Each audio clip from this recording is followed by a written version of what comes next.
Good morning बेटा। माहिम मनपा हिंदी शाला हिंदी स्कूल से दिनेश सर बोल रहे हैं। आज का अपना जो साइंस 2 का है विषय है अपना साइंस भाग 2 का पाठ नंबर 8 उपयुक्त और उपद्रवी सूक्ष्मजीव। बेटा आपको पता होगा पाठ 8 है ये। सर आवाज येता है ना बरोबर?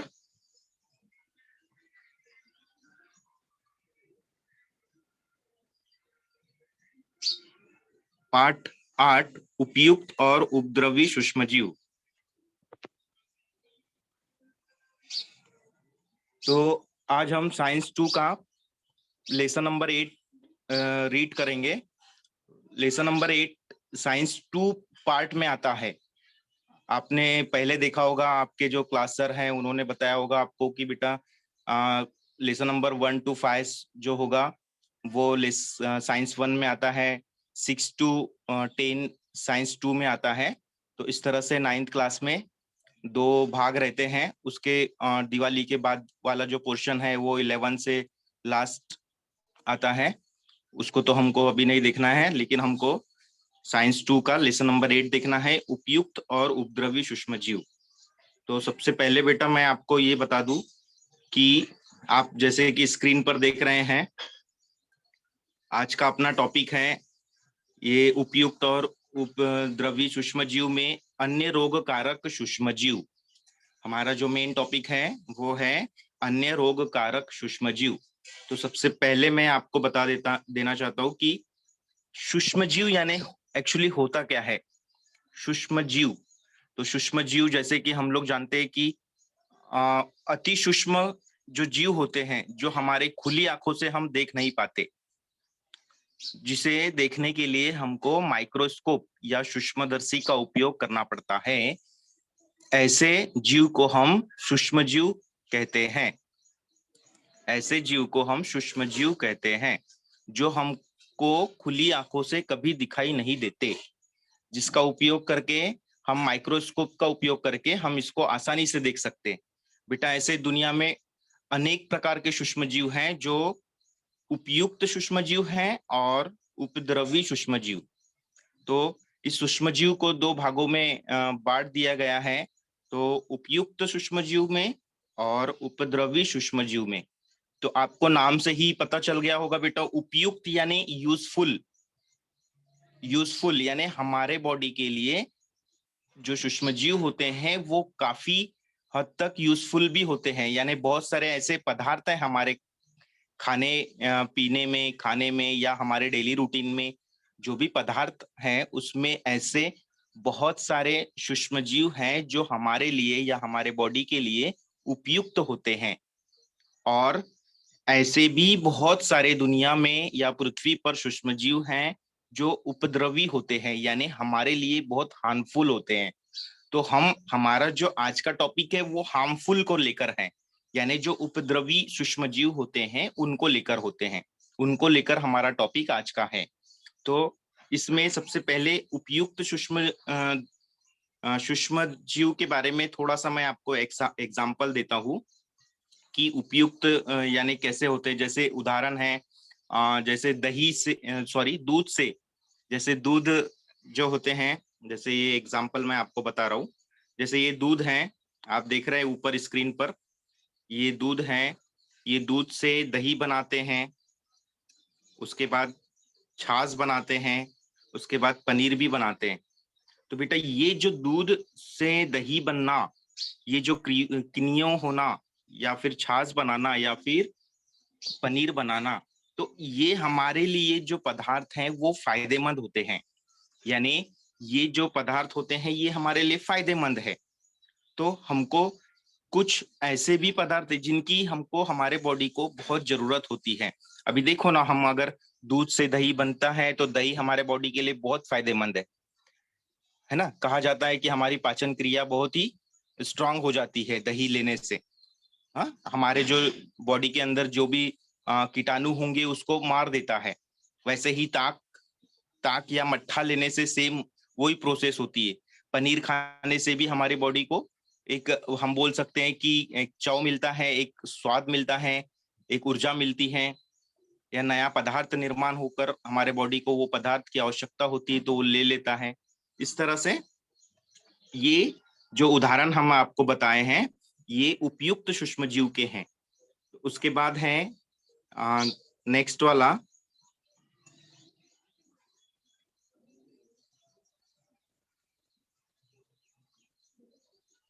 ये देखो, अपने आसपास में बहुत सारे ऐसे वेजिटेबल्स हैं, यानी पृथ्वी है, पृथ्वी में बहुत सारे वेजिटेबल्स हैं, सब्जियां हैं, फल सब्जियां हैं, या फिर कूड़ा कचरा है पृथ्वी के ऊपर, है ना, या फिर पानी है जमीन पर या पृथ्वी पर।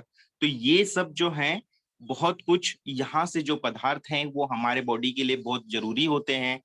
लेकिन कुछ कुछ ऐसे भी पदार्थ हैं कि हमारे बॉडी के लिए हार्मफुल होते हैं, यानी ये जो पदार्थ है इनमें सूक्ष्मजीव हार्मफुल वाले पाए जाते हैं, यानी उपद्रवी वाले सूक्ष्मजीव पाए जाते हैं।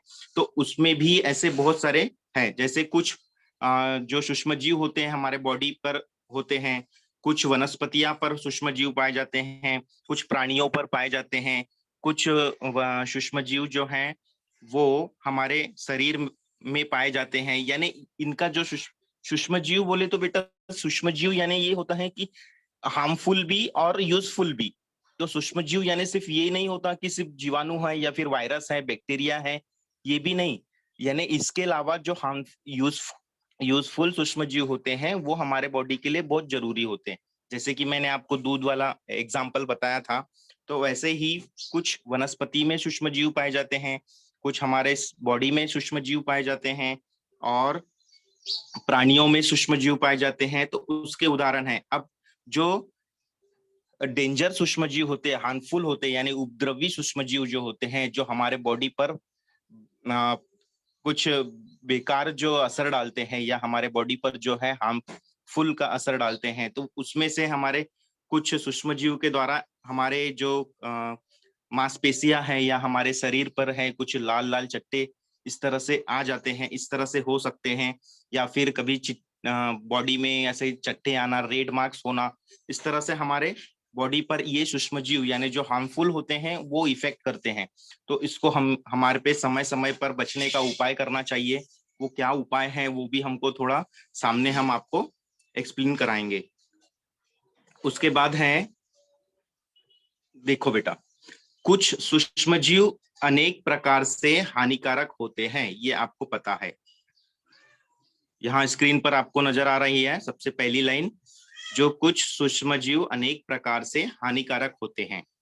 ये हमारे उपयोग में आने वाले वस्तुएं जैसे भोजन, कपड़ा, चमड़ा इत्यादि को खराब कर देते हैं।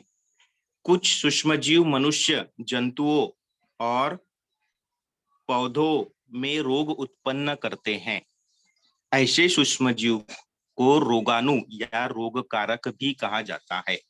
अब आप लोगों ने बहुत बार ऐसा देखा होगा कि अभी आपको पता है बारिश का मौसम है, तो बारिश का मौसम में बहुत बार आपने ऐसे घर के पदार्थ देखे होंगे जिस पर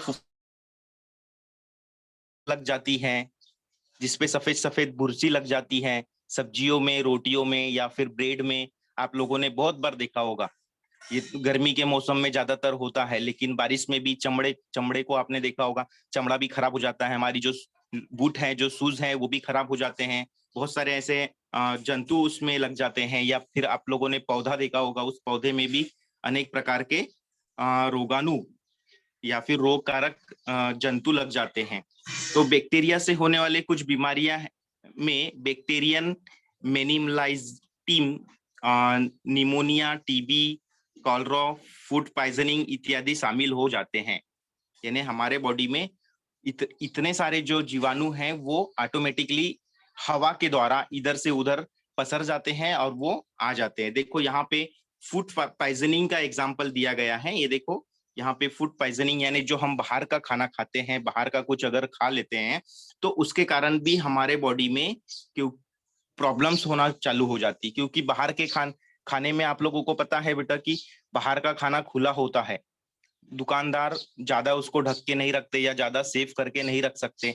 तो उसके लिए क्या होता है, बाहर एयर के द्वारा या किसी के छींकने के द्वारा उस पर जम्स जाके बैठ जाते हैं, और वो जम्स जो है वो उनको अगर अनुकूल के अनुसार वो बढ़ने लगते हैं, और वो जब बढ़ते हैं उसके बाद वो किसी भी मानव शरीर में अगर प्रवेश करते हैं तो उनको रोग होने के लिए उत्पन्न करते हैं, यानी उनको रोग हो सकता है। तो हमको इन सब चीजों से बचना चाहिए।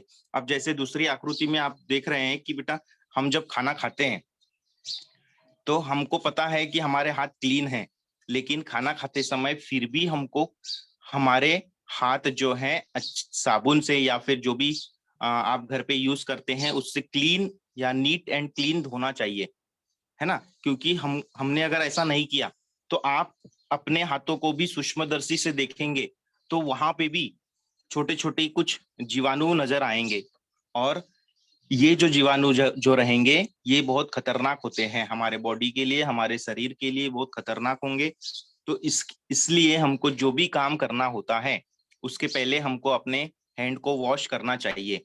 अगर हमने ऐसा नहीं किया तो हमारे बॉडी में कुछ जीवाणु, कुछ कीटाणु या कुछ वायरस चले जाते हैं, जिसके कारण हमें बहुत परेशानी हो सकती है।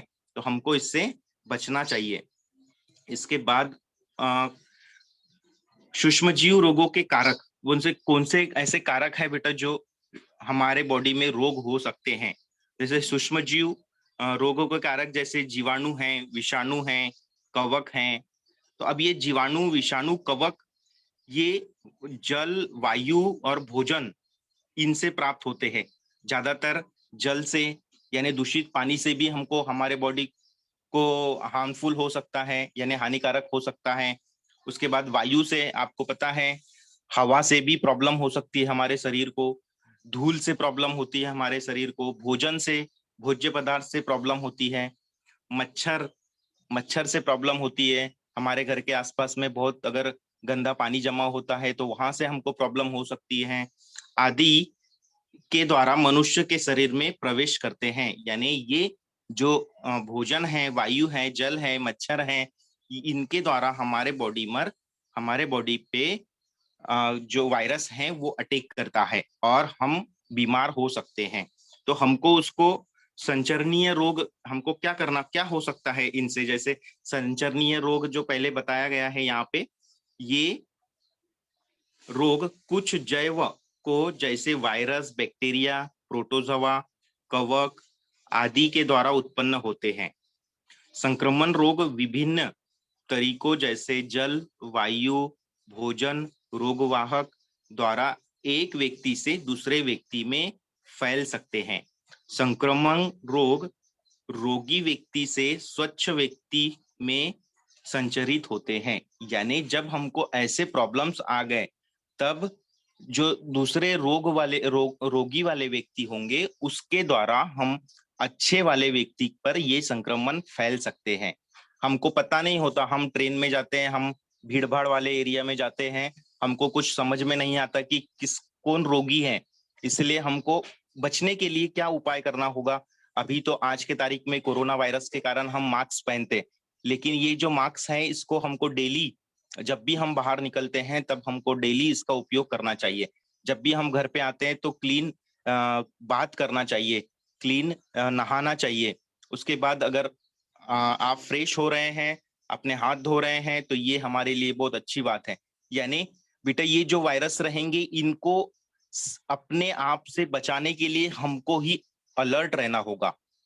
ये ऐसे हैं कि हमारे ऊपर अटैक कर लेते हैं, ये वायरस ऐसे हो जाते हैं कि दूसरे व्यक्ति से हमारे ऊपर अटैक करते हैं। तो हमको क्या करना होगा, हमको खुद को अपनी जिम्मेदारी समझकर हमको इससे लड़ना होगा, और हमको समय समय पर अपना हाथ, अपने जो भोजन है वो हमेशा क्लीन रखना होगा, इसको ध्यान देना होगा। ये किस तरह से हमारे बॉडी पर इफेक्ट करते हैं ये थोड़ा बता देते हैं। तो ये रोग के कुछ प्रकार यहाँ पे दिया गया है। तो कम अवधि वाले भी हो जाते हैं या फिर अधिक अवधि वाले भी रहते हैं। जैसे खांसी, जुकाम होते हैं, ये कम अवधि वाले हैं। टाइफाइड जो यहाँ पे दिया गया है वो कम अवधि वाले हैं, यानी कम समय के लिए हमारे बॉडी में ये जो है वायरस उत्पन्न कर सकते हैं। और लंबी अवधि वाले, जीवन पर्यंत चलने वाले ये भी हैं। जो यानी लॉन्ग टाइम तक हमारे बॉडी पर ये प्रवेश करे तो हमें हमेशा के लिए प्रॉब्लम्स ही प्रॉब्लम्स देखना होगा या होगा। तो उसमें क्षय रोग आता है और फिलपाव ऐसे आते हैं। ये जो दीर्घकालीन रोग हैं जो लंबे समय तक के हमारे बॉडी पर संक्रमित रह सकते हैं। तो हमको इनको बचाव के लिए ये कैसे फैलते हैं इनको देखेंगे। इनका फैलने का साधन क्या होगा। बहुत से सूक्ष्म जीव कारक एक ऐसे रोगी अन्य स्वस्थ रोगी तक विभिन्न साधनों द्वारा फैल सकते, यानी संचार के द्वारा ये फैलते हैं। अब मैंने बोला संचार के माध्यम से द्वारा फैलते हैं, इसका मतलब ये है कि हम जब किसी से बात करते हैं तब ये आसानी से दूसरे बॉडी में प्रवेश कर सकते हैं। तो हमको क्या करना है, इससे बेस्ट अगर हमको इनसे बचना है तो हमको हमेशा मास्क का उपयोग करना पड़ेगा, हमको हमेशा दूरी बनाए रखना होगा। इसीलिए ये जो है अन्य रोग कारक हमारे बॉडी पर इफेक्ट करते हैं, ये टॉपिक आज हम आपको बता रहे हैं। तो हमको दूरी बना के रखना होगा, हमको किसी दूसरे से बोलते समय बात करते समय हमको उनसे डिस्टेंस पर रहना होगा और मास्क बहुत जरूरी होगा। ऐसे ही कुछ हवा द्वारा फैलने वाले रोग हैं, है ना। तो हवा द्वारा कैसे फैलते वो रोग, जैसे कि सर्दी खांसी से क्षय रोग, निमोनिया, कोरोना कोरोना का भी अभी नाम आया, हवा द्वारा फैलता है। हमको ये जो वायरस है, ये जो बैक्टीरिया है या फिर ये जो जीवाणु है, तो ये जो है हमारे को खुली आंखों से नहीं देख पाते। बेटा हमको ध्यान में रखना है कि इतने प्रकार के जो वायरस आ रहे हैं, अभी तो आप लोगों ने कोरोना का इतना नाम सुना है, तो इतने प्रकार के जो वायरस हैं ये हमारे बॉडी को धीरे धीरे इफेक्ट करता है, यानी हमको दिखाई नहीं देता। वो तो मेन भाग है जो दिखाई नहीं देता, फिर भी ये कैसे होते हैं, बहुत एक्टिव होते हैं और जब हमारे बॉडी में प्रवेश करते हैं तो ये जीवित हो जाते हैं। पहले तो ये निर्जीव, हम बोल सकते हैं इनको कि ये निर्जीव है।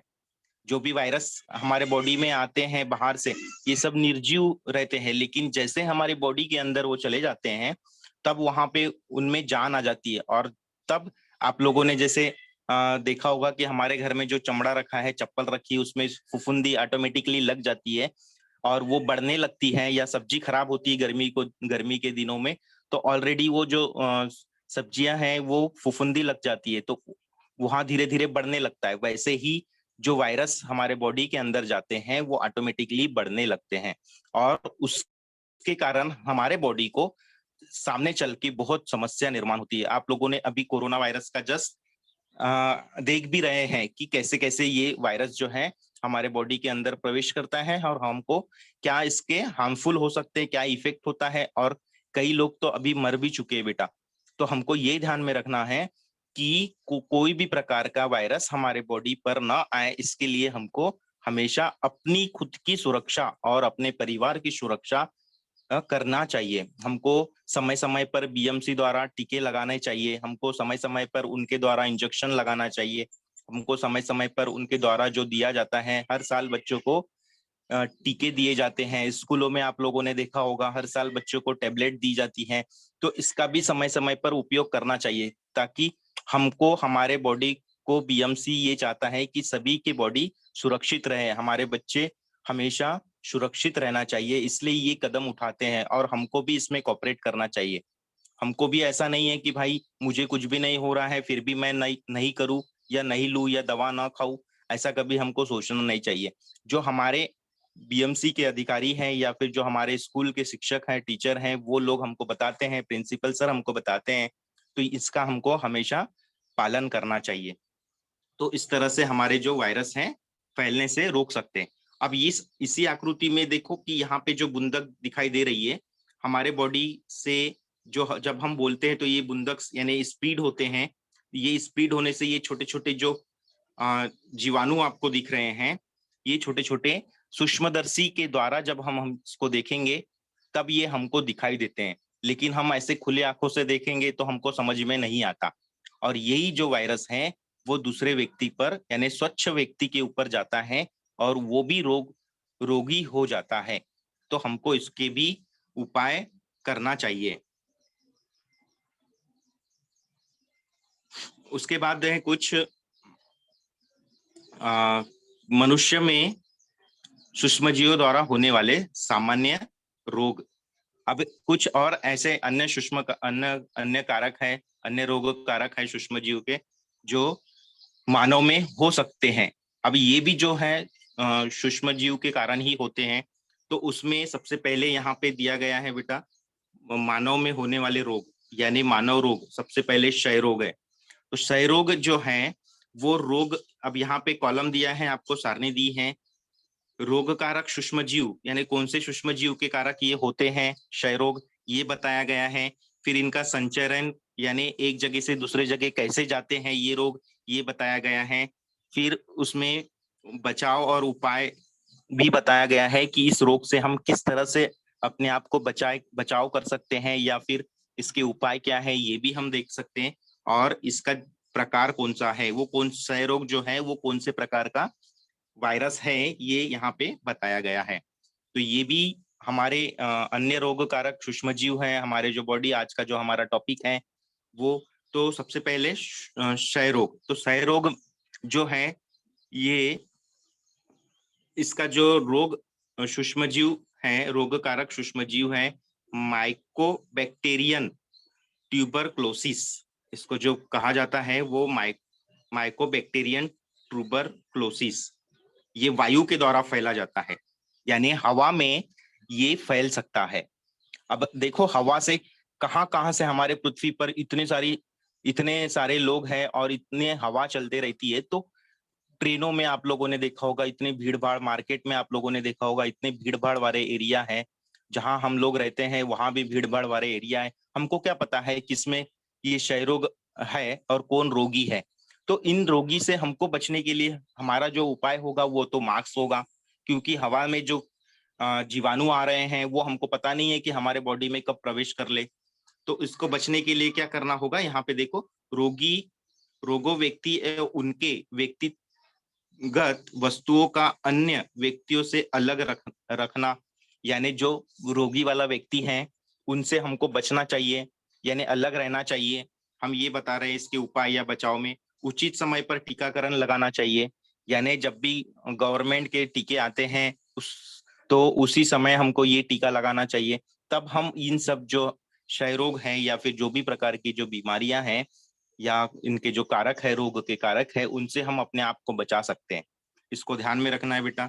और ये इनका जो प्रकार है वो जीवाणु है, यानी जो क्षय रोग है वो जीवाणु के द्वारा हमारे बॉडी पर हवा के द्वारा पसरता है और एक जगह से दूसरे जगह आसानी से जा सकता है। तो इसके बचने के जो उपाय हैं, समय पर हमको टीका लगाना चाहिए, हमको किसी डॉक्टर से कंसल्ट करना चाहिए, और ऐसे किसी भी रोगी से हमको दूर रहना चाहिए, अपने आप को सुरक्षित रखना चाहिए।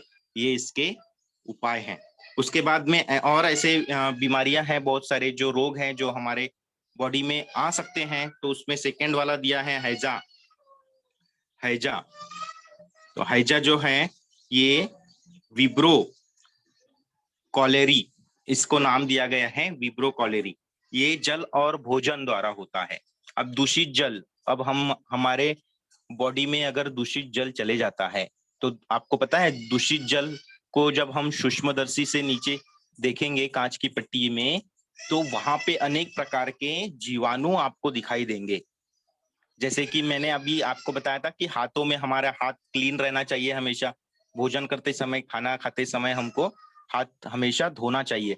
तो धोने से क्या होंगे, वहां के जो जीवाणु हैं वो गायब हो जाएंगे, यानी वो चले जाएंगे। तब हम अपना भोजन करेंगे तो हमारा जो भोजन है वो स्वच्छ रहेगा। तो इस तरह से हमारे वातावरण में या फिर हमारे पृथ्वी पर जल भी एक ऐसा साधन है जिससे हमको अनेक प्रकार के रोग हो सकते हैं, जैसे हैजा होता है जल के कारण, या दूषित भोजन के कारण भी। अभी आप लोगों ने बहुत बार देखा होगा हमारे एरिया में दूषित पानी आता है, और बारिश के दिनों में तो पानी दूषित ही आता है ज्यादातर, या हो जाता है। तो इससे हमको बचने के लिए पानी को उबाल कर पीना चाहिए, या और खराब भोजन को न खाना चाहिए, क्योंकि खराब भोजन से भी हैजा की बीमारियां, यानी ये भी रोग हमारे बॉडी में आ सकता है। तो इसके जो उपाय हैं, इसके उपाय क्या है ये देखो। व्यक्तिगत स्वच्छता, यानी अपने आप को हमेशा नीट एंड क्लीन रखना चाहिए। व्यक्तिगत स्वच्छता, अच्छी तरह से पका हुआ भोजन खाना चाहिए, यानी जो भी हमारा घर में जो खाना पकता है उसको अच्छी तरह से पका हुआ हो, इसका हमको ध्यान रखना होगा, या उबला स्वच्छ जल पीना, यानी हमें जो भी है दूषित जो पानी आता है उसको हमको उबाल के 100% बॉइल्ड करके उसको ठंडा करने के बाद हमको पीना चाहिए। ये हमारे उपाय है, यानी बचाव है, ये उपाय है, हमको इसको हमेशा देखना होगा। फिर अगर ऐसा कुछ प्रॉब्लम्स और क्रिएट होती है तो हमको समय समय पर टीकाकरण लगाना चाहिए। ये जो है, ये हैजा जो बीमारियां हैं, ये भी जो रोग हैं, ये जीवाणुओं के द्वारा हमारे बॉडी पे प्रवेश करता है। तो हमको ध्यान में रखना होगा कि इस तरह से बीमारी से हम कैसे बचा जा सके। उसके बाद है नेक्स्ट टाइफाइड। आप लोगों ने बहुत बार देखा होगा, टाइफाइड है थर्ड। तो टाइफाइड भी एक बड़ी बीमारियां है, यानी रोग है। इसके कारण भी हमें हमारे बॉडी पर बैड इफेक्ट होता है। बेटा ये भी ध्यान में रखना है, यानी ये सब जो अन्य रोग कारक जो सूक्ष्म जीव हैं, ये हमारे बॉडी पर बैड इफेक्ट करते हैं।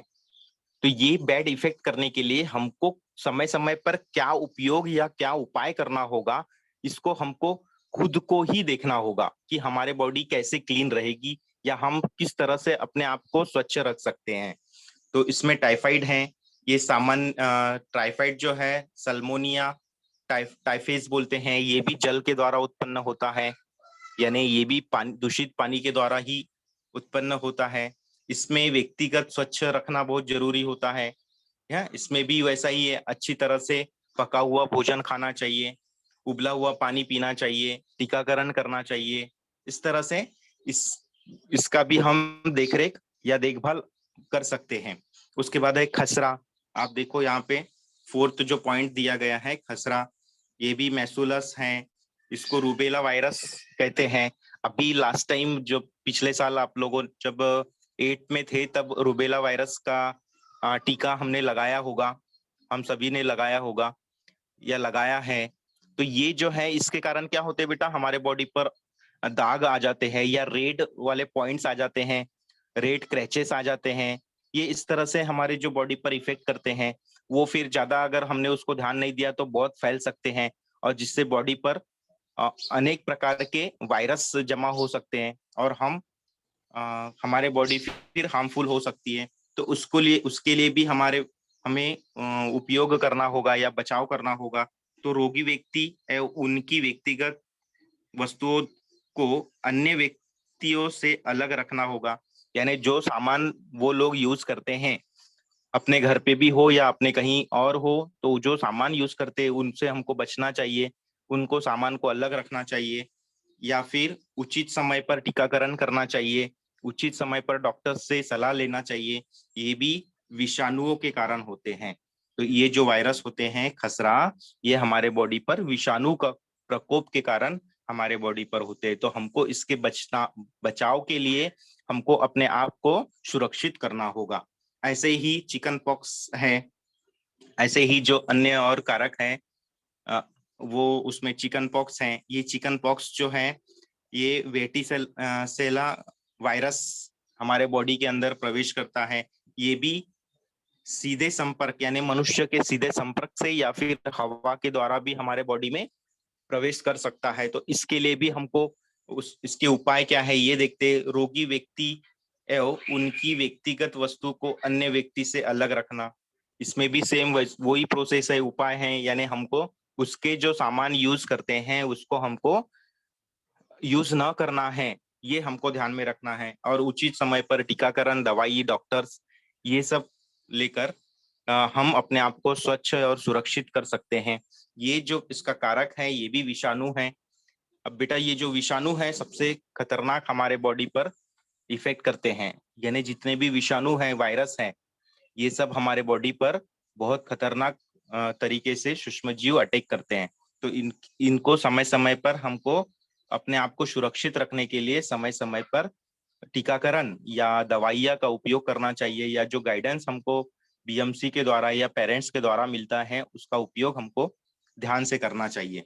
इस तरह से ये जो है आ, हमारे बॉडी पर संक्रमित हो सकते हैं। फिर तो हमको इन सब से बचने के लिए अच्छा उपाय है कि हमें इनसे सुरक्षित रहना चाहिए। अब ये सुरक्षित रहने के लिए हमको अपने आप को ही देखना होगा कि हम कैसे सुरक्षित रह सकते हैं। तो हमको ये सुरक्षित रहने के लिए सबसे पहले तो अपनी खुद की मेन जिम्मेदारी होती है बेटा कि हम कैसे सुरक्षित रहे, किस तरह से हम दूसरे से बात कर रहे हैं, किस तरह से हम अपने आप को सुरक्षित कर रहे हैं, ये हमारी खुद की सबसे फर्स्ट प्रायोरिटी जो रहती है वो हमारे ऊपर डिपेंड रहती। हम आज बड़े बच्चे बन गए हैं, 9th क्लास में चले गए हैं, तो हमको ये सब जो है समझ रहना चाहिए कि हमको किसी से बात करते समय, किसी से जो है भीड़ भाड़ में एरिया में जाते समय क्या करना है, या हमको स्वच्छ कैसे रहना है, ये तो हमको खुद की पर्सनली जो है वो समझ रहनी चाहिए। और कुछ और अन्य रोग हैं, जैसे कि आप देखो यहाँ पे हवा द्वारा पसरता है कुछ अन्य रोग, हवा के द्वारा फैलते हैं, और कुछ जो है जल के द्वारा फैल जाते हैं, कुछ लैंगिक संपर्क से आने से कुछ रोग फैलते हैं। अभी जैसे यहाँ पे उदाहरण दिया है फिलफिस, गो गोनोरिया और एड्स, ऐसे जो बीमारी है वो लैंगिक संचार रोगी है, यानी किसी दूसरे के संपर्क में आने से ये जो बीमारियां हैं फैल जाती है। अब संपर्क यानी ऐसा नहीं कि हम अगर उनसे, एड्स जिसको हुआ है, एड्स भी एक बीमारी है, एड्स AIDS इस तरह से एड्स का लॉन्ग फॉर्म होता है, एमिनो डिफिशियंसी सिंड्रोम। तो ये जो है जिस जिस व्यक्ति को ये रोग है उससे हमको अगर मिल लिए हमने तो हमको कोई प्रॉब्लम नहीं होने वाला है, क्योंकि ये मिलने से नहीं फैलता, हाथ मिलाने से नहीं फैलता, या उसके बोलने से नहीं फैलता।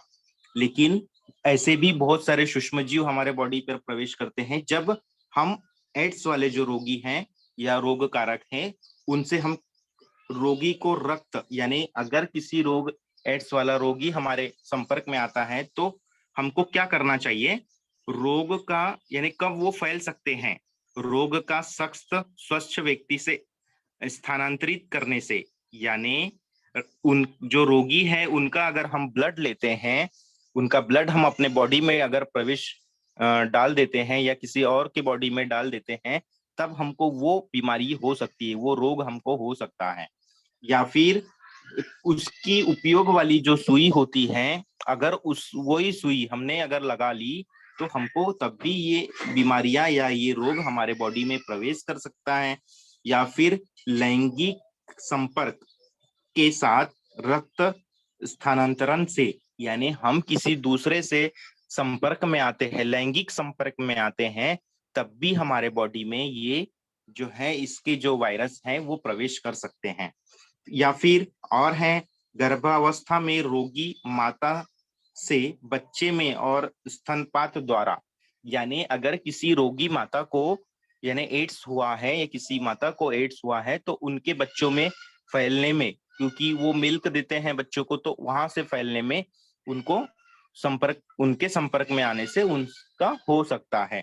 तो इस तरह से, लेकिन ये जो बीमारी होती है बेटा, ये किसी के मिलने से नहीं होती, किसी के हाथ मिलाने से नहीं होती, किसी से बात करने से नहीं होती, उसकी जो बूंदक हमारे बॉडी में जाएंगे उससे भी नहीं होता। तो ये ध्यान में रखना है हमको कि जो एड्स का है ये फैलाव इससे होता है, जो हमने अभी 4 पॉइंट्स बताया। तो ये तो जनरली जो है हम अपने आप को इससे बचाने के लिए कितने सारे उपाय कर सकते हैं। हमको जब भी किसी भी प्रॉब्लम्स होती है तो हम डॉक्टर को बोल सकते हैं कि जो है इंजेक्शन न्यू वाला लेना चाहिए, या फिर ऐसे जो व्यक्ति है उनसे हमको दूर रहना चाहिए। इस तरह से हम अपने आप को सुरक्षित कर सकते हैं। फिर कुछ और अन्य रोग हैं जिसके कारण हमारे बॉडी पर इफेक्ट हो सकता है। तो उसमें है खांसी, जो है खांसी जुकाम जैसे रोग हैं, इन्फेक्जा, एड्स आदि, ये वायरस के द्वारा होता है। यहाँ पे दिखाया गया है, ये वायरस के द्वारा होता है, आप यहाँ देख सकते हैं। कुछ और रोग जो है खांसी जुकाम जैसे रोग हैं, इन्फेक्सा, एड्स, यह वायरस के द्वारा होता है। यहाँ पे बताया गया है कि वो जो जीवाणु है, सूक्ष्मजीव है, वो कौन सा है। जैसे यहाँ पे टाइफाइड, हैजा, क्षय रोग अगर होता है हमें या किसी भी रोगी को, तो बैक्टीरिया के द्वारा वो होता है। उसके बाद है सामान्य त्वचा रोग, जैसे रिंग वॉर्म अगर होता है, जैसे हमारे बॉडी पर रेड मार्क्स आ जाते हैं, उसकी भी हम थोड़ा एक्सप्लेनेशन अभी नेक्स्ट वाली स्क्रीन में है। फंजाई द्वारा होता है। फंजाई यानी हमारे बॉडी पर ऐसे फैलने लगते हैं, जैसे कि फंगल होते हैं, फंगल इन्फेक्शन होते हैं, बॉडी में रेड रेड मार्क्स आ जाते हैं। उस तरह से ये फंजाई के द्वारा हमारे बॉडी पर प्रवेश करते हैं। फिर अगर मलेरिया या कालाजार अगर होता है तो प्रोटोजोआ है, ये जो रोगाणु है प्रोटोजोआ के कारण होते हैं। फिर फिलफाव है, कृमि के कारण होते हैं। फिर हैजा है, ये कोलेरा, विब्रियो कोलेरा द्वारा होता है। टाइफाइड जो है वो साल्मोनेला टाइफी द्वारा, इस रोगाणु के द्वारा हमारे बॉडी पर प्रवेश कर सकते हैं। उसके बाद ये जो है कुछ जो रोग है हवा के द्वारा भी फैलते हैं, कुछ जो है जल द्वारा फैलाया जाता है।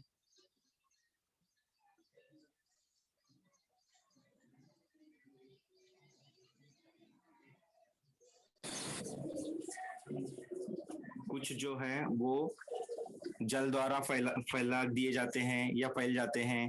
कुछ ऐसे भी है जो हेलो सर, आवाज आ रही मेरी?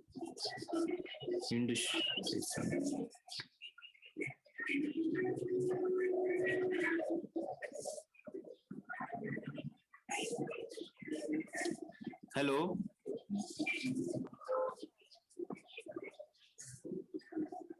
आप यहाँ आकृति में देख, हेलो हेलो बेटा, आवाज आ रही है? कुछ लैंग्वेज के द्वारा फैलने वाले रोग होते हैं और कुछ अन्य जंतु द्वारा फैलने वाले रोग होते हैं। तो इसमें सबसे पहले जो यहाँ पे दिया गया है, मलेरिया, डेंगू बुखार या फिलपाव जो है मच्छरों के द्वारा फैलते हैं। या फिर कुछ रेबीज है, रेबीज की बीमारी अगर होती है तो ये रोगी यानी डॉग के द्वारा, कुत्तों के द्वारा हमारे बॉडी पर फैल सकते हैं। रोगी व्यक्ति अगर किसी के संपर्क में आते हैं तो स्वच्छ व्यक्ति को भी ये हो सकता है। तो इस तरह से ये है। कुछ कैंसर है अन्य सूक्ष्म जीव के कारक भी हो सकते हैं। तो कैंसर है अनुवांशिक भिन्नता के कारण होते हैं। यानी जब अगर हम अनुवांशिक यानी होता है बेटा कि जब यानी एक पीढ़ी से दूसरे पीढ़ी पर ये जो है कैंसर की बीमारी है वो संक्रमित हो सकते हैं। अधिक वजन और आधुनिक जीवन शैली के कारण भी ये कैंसर की बीमारियां हमारे बॉडी पर इफेक्ट कर सकते हैं। देखो यहाँ पे कुछ आकृति में हमारे बॉडी पर इफेक्ट करने वाले, जैसे क्षय रोग होता है तो हमारे फेफड़े में इस तरह से रेड मार्क्स या ब्लू लाइंस के द्वारा हो जाता है, जो हम सूक्ष्मदर्शी के द्वारा देखने पर इस तरह से माइकोबैक्टीरिया ट्यूबरकुलोसिस इस तरह से हमको आकृति में दिखाई देते हैं। तो ये हमारे बॉडी पे यानी फेफड़े पर हो जाते हैं। उसके बाद कुछ ऐसे भी थायराइड के फेवर्स है, निमोनिया है, जो हमारे बॉडी पर इस तरह से इफेक्ट होते हैं, जैसे चेचक होता है या फिर पीलिया होता है। तो इस तरह से हमारे बॉडी पर रेड मार्क्स आ जाते हैं। इसको सूक्ष्मदर्शी से इस तरह से हम देख सकते हैं। निमोनिया के लक्षण के द्वारा हमारे फेफड़े पर इफेक्ट होता है, जिसके कारण हमें श्वसन में प्रॉब्लम्स आ सकती है, बुखार आ सकते हैं, कुछ थायराइड फीवर हो सकते हैं। तो इस तरह से हमारे बॉडी पर आते हैं। अब हमको इन सब के लिए बचाव का एकमात्र साधन होता है कि पोलियो, समय समय पर पोलियो डोज हर बच्चों को दिया जाता है ना। हमने अभी तक के और आज तक हमने देखा है कि हम भी और आप लोग भी, सभी लोगों ने पोलियो का डोज लिया है, सभी लोगों ने रूबेला का डोज लिया है, सभी लोगों ने जो भी हमारे बॉडी पर इफेक्ट होते हैं तो उनका डोज या दवाई हो सकती है, तो वो हमेशा हमको लेना चाहिए। उसके बाद अगर हमको और बचना है तो मच्छरों से ही मलेरिया होते हैं, हमको पता है। तो हमारे जो घर के आसपास में गंदा पानी होता है बेटा, उसको भी हमको ध्यान रखना चाहिए कि कहाँ से हमारे घर में मच्छर आ रहे हैं या कहाँ से हमें प्रॉब्लम हो रही है। तो ये हमको समय समय पर अपने आप को सुरक्षित रखने के लिए ये ऐसे उपाय करने होंगे। और 9th के क्लास में जो साइंस 2 का जो भाग है ये सूक्ष्म जीव और उपद्रवी, तो ये जो उपद्रवी है, इतने सारे जो जीवाणु वायरस हमारे बॉडी पर प्रवेश करते, इनसे बचने के लिए हमको हमारे खुद के खुद को स्वच्छ रखना चाहिए, ये हमको हमेशा ध्यान में रखना है। समय समय पर हमको अपने बॉडी को क्लीन रखना चाहिए और इनका उपयोग हमेशा करते रहना चाहिए। हेलो बेटा, किसी को कुछ प्रॉब्लम